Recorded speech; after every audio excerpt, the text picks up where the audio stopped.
La généalogie de Louis de Causan est une évidence tant elle est connue et facile à vérifier. Depuis 2005, la principauté de Monaco n'a pas connu beaucoup de rebondissements en matière de scandale, tandis que le prince Albert semble filer un règne tranquille. Toutefois, c'était sans compter sur Louis de Causan, un cousin éloigné du mari de Charlène de Monaco, qui se réclame héritier du Rocher et l'accuse d'avoir usurpé son titre de prince.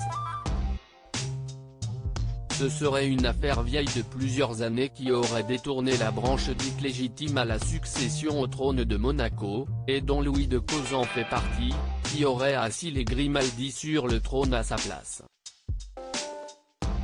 C'est sous le règne d'Albert Ier, père d'un fils nommé Louis qui n'a pas d'enfant, que le souverain fait part de sa crainte de voir sa principauté passer aux mains de la branche allemande de la famille royale, héritière du prince Honoré III, à sa mort. Pour éviter ce qui aurait été un déshonneur au sortir de la Première Guerre mondiale, la France menace Monaco d'annexion et exige que les règles de succession soient modifiées sur le champ. Pour la première fois, un enfant illégitime est ainsi reconnu au sein de la famille royale monégasque.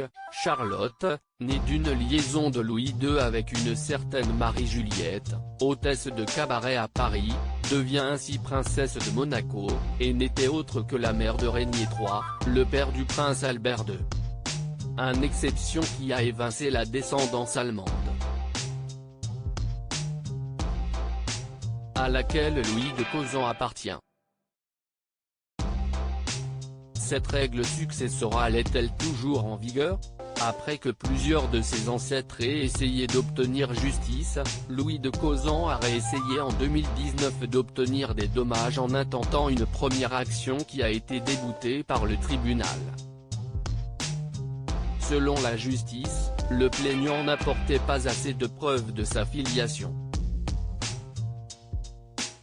Mais déterminé, ce cousin éloigné d'Albert II, qui assure n'avoir rien contre la principauté et avait même été convié à Monaco pour le tricentenaire d'Honoré III, vient de se lancer dans une deuxième procédure, qui pourrait avoir plus de succès que la précédente. L'affaire a été prise au sérieux. Pour la première fois depuis l'adoption de Charlotte, nous connaîtrons la position de l'État français, a déclaré son avocat aux Parisiens. Mais au-delà d'explications, c'est une somme colossale que réclame Louis de Causan pour réparer les dommages, 351 millions d'euros, rien qu'à l'État français. Tandis que sur le Rocher, la règle successorale a elle aussi été modifiée, évinçant du trône les deux enfants illégitimes du prince Albert.